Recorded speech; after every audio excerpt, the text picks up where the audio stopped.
नेहा सिंह राठौर के बयान के बाद उन पर एफआईआर दर्ज कराने वाले कवि अभय सिंह निर्भीक के साथ में अब धमकियों का सिलसिला शुरू हो चुका है। अभय सिंह जी मेरे साथ में हैं। अभय सिंह जी, पहले तो आपका स्वागत है। क्या मामला हुआ है? आपने बहुत बहुत एफआईआर धन्यवाद। की नेहा सिंह राठौर पर और उसके बाद अब आपके पास धमकियों भरे कॉल आने लगे। क्या है पूरा मामला, बताइए दर्शकों को। दरअसल जिस दिन मैंने एफआईआर दर्ज कराई उसी दिन शाम को मेरे पास 6:30-7 बजे के आसपास, मैं गोमती नगर में था, लखनऊ में। उसी समय एक कॉल आती है और वो हमसे पहले तो थोड़ा सा विनम्रता से वो बात करते हैं, लेकिन उसके बाद धीरे धीरे वो अपने असली रूप में आने लगते हैं और वो ये आपत्ति दर्ज कराते हैं कि एफआईआर क्यों दर्ज हुई और तुम पहलगाम हमला किसने किया, इसका उत्तर हमको दो। तो मैंने कहा, पहलगाम हमला जिसने किया है ये पूरा देश, पूरी दुनिया जान रही है और आपको नहीं पता। वो धमकी भरे शब्दों में उतर आए, लेकिन और वो मुझे भी उकसा रहे थे कि मैं कुछ उल्टा सीधा उनको बोलूं, लेकिन मैंने उनकी परवाह नहीं की, क्योंकि कुछ तो लोग कहेंगे, लोगों का काम है कहना।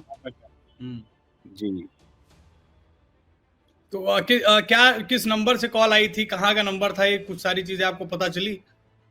वो नंबर जैसा ट्रू कॉलर पे मेंशन हो रहा था, वो कोई बीके नाम से रजिस्टर्ड था और ट्रू कॉलर पे जो दिखाई दे रहा था, और दिल्ली का पता शो कर रहा था उस पे। जी।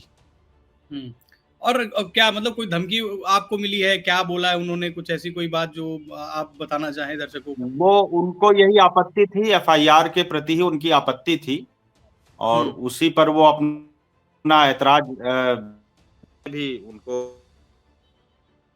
मुझे उकसाना भी चाह रहे थे कि मैं उनको गालियां दूं, और इसी पे उतर आए सीधे कि तुम गाली दोगे, मुझे गाली दोगे। मैंने कहा नहीं, मेरे परिवार के ये संस्कार नहीं है कि मैं आपको गाली दूंगा, ऐसा कुछ नहीं है। आप फोन रखिए, आप मुझे धमकी मत दीजिए, इन गीदड़ भक्तियों से मुझे कोई डर नहीं है, आप इस तरह की धमकियां देना बंद करिए आप लोग। उन्होंने 2 बार कॉल की, मैंने कोतवाली हजरतगंज में एसएचओ श्री विक्रम सिंह जी को सूचित भी किया तत्काल। उन्होंने उस पर तहरीर भी मांगी, लेकिन मैं अपने कुछ किसी पारिवारिक कार्यक्रम में व्यस्त था, तो परिवार में व्यस्तता थी, इसके चलते मैंने उस समय तहरीर नहीं दी, लेकिन जरूरत पड़ेगी तो मैं आगे तहरीर भी दूंगा। तो अभी लिखित कार्रवाई किसी भी तरीके की आपने इस पर नहीं की है जो धमकी आपको मिली? अभी उस विषय पर मैंने अभी नहीं दी है, अभी उस विषय पर मैंने कोई तहरीर अभी अभी नहीं दी है, और अगर भविष्य में अभी कुछ और वो ऐसा करेंगे तो मैं दूंगा। हालांकि पुलिस ने मुझसे मांगा है कि आप तहरीर दीजिए, हम इस पर कार्रवाई करेंगे, लेकिन के कारण मैं वहां तक अभी नहीं जा पाया। पर जाऊं। जी। और आपका नेटवर्क इनके इस तरह गीदड़ भक्तियों से डरने वाला नहीं हूं मैं, ये भूल जाएं कि मैं इनकी गीदड़ भक्तियों से डरूंगा।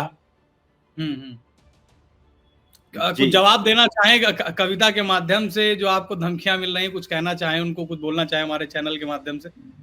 मैं मोइन शादाब जी की 4 पंक्तियां हैं, मैं वो पढ़ता हूं कि सांप जब तक आस्तीनों के न मारे जाएंगे, हौसला कितना भी हो हम जंग हारे जाएंगे, दुश्मनों के संग तो हम फिर करेंगे फैसले, पहले घर के जाहिलों के सर उतारे जाएंगे।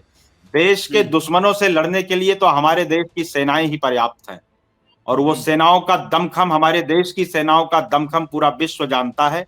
लेकिन ये जो घर के अंदर गद्दार पल रहे हैं, जो देश विरोधी बातें करके कहीं ना कहीं पाकिस्तान जैसे हमारे दुश्मन को हमारे देश के खिलाफ प्रयोग करने के लिए मसाला उपलब्ध कराते हैं, हमें इन लोगों से लड़ना होगा। मैं प्रत्येक राष्ट्रभक्त से ये निवेदन करता हूं कि अपने आसपास, अपने समाज में पल रहे ऐसे सांपों से हमको सावधान रहना होगा, इनके फन कुचलने की जरूरत है। क्योंकि हम कुछ, जब भी कोई हमारी सरकार या हमारी सेना कुछ अच्छा करने जाती है, सर्जिकल स्ट्राइक तक पर भी लोगों ने प्रश्न किया कि ये सर्जिकल स्ट्राइक झूठी थी। मैं तो फिर डिमांड करता हूं इस सरकार से कि अगली जो भी कार्रवाई पहलगाम हमले को लेकर की जाए, जो लोग सबूत मांगते हैं उन्हें सबसे पहले जेट के सामने बांध दिया जाए, लड़ाकू विमान पे, और उनको हाथ में कैमरा दे दिया जाए कि चलो बम हम फोड़ रहे हैं और फोटो तुम, वीडियो तुम शूट करना। ऐसे लोगों का ये इलाज होना चाहिए। इनको देश की सेना पे प्रश्न चिन्ह उठाते हैं, इनको शर्म आनी चाहिए। धिक्कार है ऐसे लोगों पर। मैं कुछ पंक्तियां मुझे इस पर भी याद आती हैं कि सत्ताधारी के कर्मों पर जब जब कोई शक होता है, सत्ता दल से प्रश्न पूछना प्रतिपक्षी का हक होता है। प्रतिपक्षी को शक्ति मिली है सत्ता से संवाद करे, पगडंडी से संसद तक वह खुलकर वाद विवाद करे।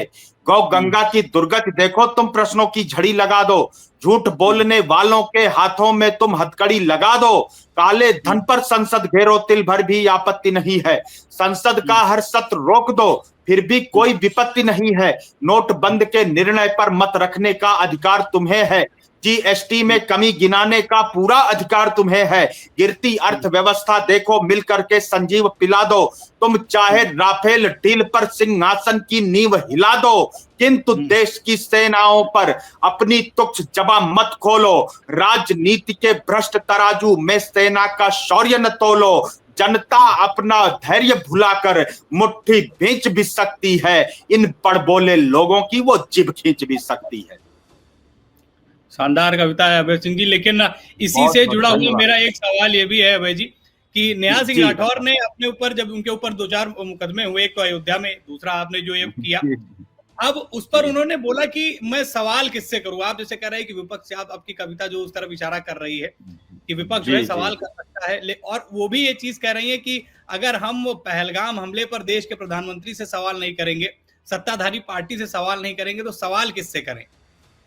पहलगाम जैसा अति संवेदनशील हमला हमारे देश की आत्मा पर हमला हुआ है। वो वहां सिर्फ 26 लोगों की जान नहीं गई है, वो 140 करोड़ हिंदुस्तानियों के दिल पर उसकी चोट लगी हुई है। उनको ये शर्म और ये समझ होनी चाहिए, इस बात की शर्म और उनको समझ होनी चाहिए कि हमें कहां और कब कैसी बात कहनी है।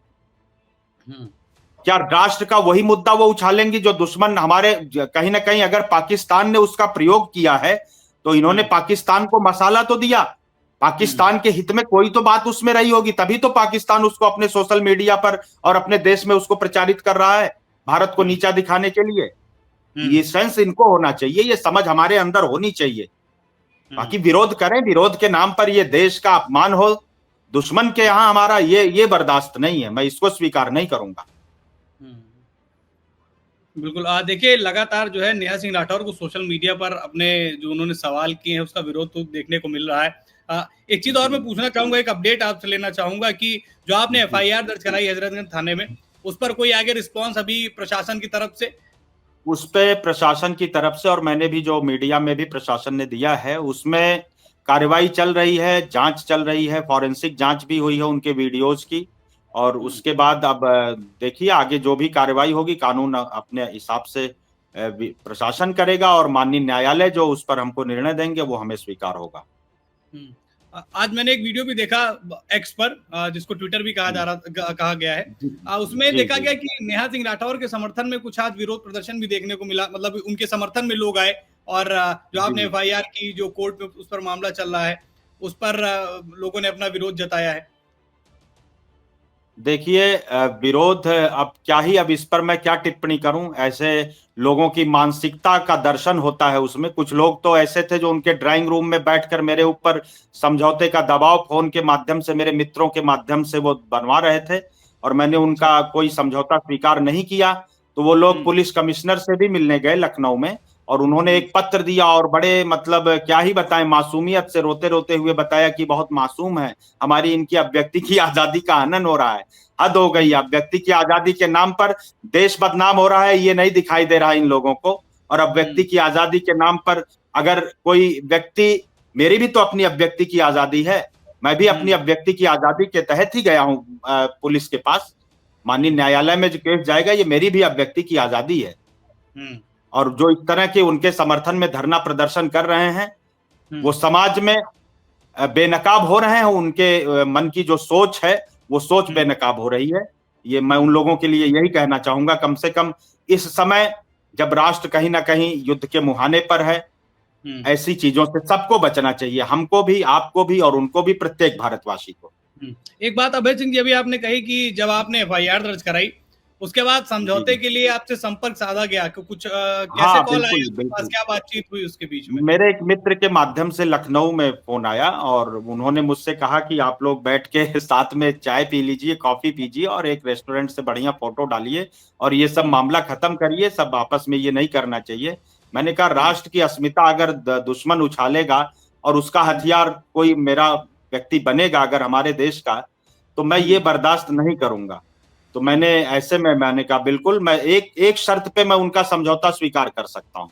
एक शर्त है मेरी, मैंने वो शर्त उन तक पहुंचाई और मैंने कहा कि अगर वो चाहती हैं कि उन पर ये केस ना चले, ये केस कहीं ना कहीं वापस लिया जाए, तो मेरी कोई व्यक्तिगत दुश्मनी नहीं है नेहा सिंह राठौर जी से। उन्होंने राष्ट्र की अस्मिता से खिलवाड़ की तो मैंने ये लड़ाई प्रारंभ की। अगर वो अपने सभी सोशल मीडिया हैंडल्स पर पोस्ट कर दें, एक वीडियो बना दें, लिख दें कि मैं नेहा सिंह राठौर आज के बाद कोई भी ऐसा कंटेंट नहीं बनाऊंगी, कोई ऐसा वीडियो नहीं बनाऊंगी जिससे देश की अस्मिता पर कोई आंच आए और दुश्मन देश उसका प्रयोग हमारे भारत के खिलाफ करे। अगर वो कोई ऐसी पोस्ट, ऐसी वीडियो डाल देती हैं तो मुझे कोई, मैंने कहा नहीं कि मेरी व्यक्तिगत दुश्मनी उनसे बिल्कुल नहीं। तो जो वो कॉल आपके पास में आया उन्होंने नहीं, उन्होंने नहीं स्वीकार किया, क्योंकि वो अगर ये बात मेरी स्वीकार कर लेंगी तो जो उनकी टीआरपी है वो पूरी की पूरी टीआरपी खत्म हो जाएगी ना। समस्या तो ये है, उनके टीआरपी नकारात्मकता से है, तो वो नकारात्मकता की टीआरपी उनकी खत्म हो जाएगी। तो इसलिए उन्होंने नहीं स्वीकार किया, वो करेंगे भी नहीं, मैं ये जानता भी था। लेकिन मैं अपनी जगह सही हूं, बस मेरी लड़ाई सच्चाई के लिए है, देश के लिए है, राष्ट्र के लिए। अभय जी, आपने एक बात बताई, जो आपके पास जो एक थर्ड पर्सन का कॉल आता है, तो क्या वो नेहा सिंह राठौर द्वारा ही करवाया गया कि मामला हाँ, जैसा उन्होंने बताया, उनके ड्राइंग रूम में बैठे हुए थे एक लखनऊ के ही सज्जन हैं जो व्यंग्यकार हैं, उनके ड्राइंग रूम में बैठे थे। उन्होंने हमारे मित्र को किसी के माध्यम से फोन कराया और कहा कि अभय सिंह निर्भीक उनके बहुत खास हैं, उनसे बात करिए और इस तरह से इसको सॉल्व कराइए। तो ये सच है, ये तो मुझे उन्होंने नाम लेके बताया, इसमें कोई झूठ नहीं है। और अगर मैं उस कदम पे बढ़ जाता, एक कदम भी बढ़ा लेता, तो शायद नेहा जी के ड्राइंग रूम में या किसी रेस्टोरेंट में मेरी भी चाय या कॉफी पक्की थी। लेकिन राष्ट्र की अस्मिता से खेल के मुझे चाय कॉफी नहीं पीनी है। मैं सादा पानी पी के जीवन जो जी लूंगा, मैं गुड़ खा के पानी पी लूंगा, लेकिन मुझे ऐसी चाय और कॉफी नहीं चाहिए। तो ये पर्दे के पीछे की कहानी आप बता रहे हैं, क्योंकि सोशल मीडिया पर तो लगातार नेहा सिंह राठौर एक्टिव हैं। वो आपको भी कहीं न कहीं बिना नाम लिए वो टारगेट कर रही हैं, जो उनके ऊपर मुकदमे दायर किए जा रहे हैं उसको लेकर भी वो टारगेट कर रहे हैं। लेकिन आप ये बता रहे हैं कि समझौते के लिए जो है आपके पास फोन आ रहा है। बिल्कुल बिल्कुल, आया, मेरे पास प्रस्ताव आया, और लेकिन मैंने स्वीकार नहीं किया, क्योंकि मैंने कहा नहीं कि राष्ट्र की अस्मिता से खेलने वालों से कोई समझौता नहीं हो सकता। या तो उस पर वो क्षमा मांगे, पब्लिकली क्षमा मांगे, और उसके बाद उस पर कोई विचार मैं कर सकता था, लेकिन अब तो देर हो चुकी है। अब तो वो भी संभव नहीं है। ठीक है अभय जी, आप भी अपना ध्यान रखिए, इन धमकियों से बचिए, शासन प्रशासन की मदद लीजिए। मेरे साथ है रघुनाथ, तो किस बात की चिंता। मैं हनुमान जी का भक्त हूँ, प्रभु श्री राम जी का भक्त हूँ, माता सीता मेरी रक्षा कर रही हैं।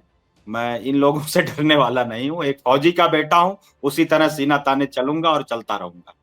बिल्कुल, आपके नाम के आगे लिखा भी है अभय सिंह निर्भीक, निर्भीकता से आगे बढ़ते जाइए। बहुत बहुत धन्यवाद, बहुत बहुत धन्यवाद आपका। ठीक है अभय जी, बहुत बहुत नमस्कार, धन्यवाद आपका। बहुत बहुत नमस्कार।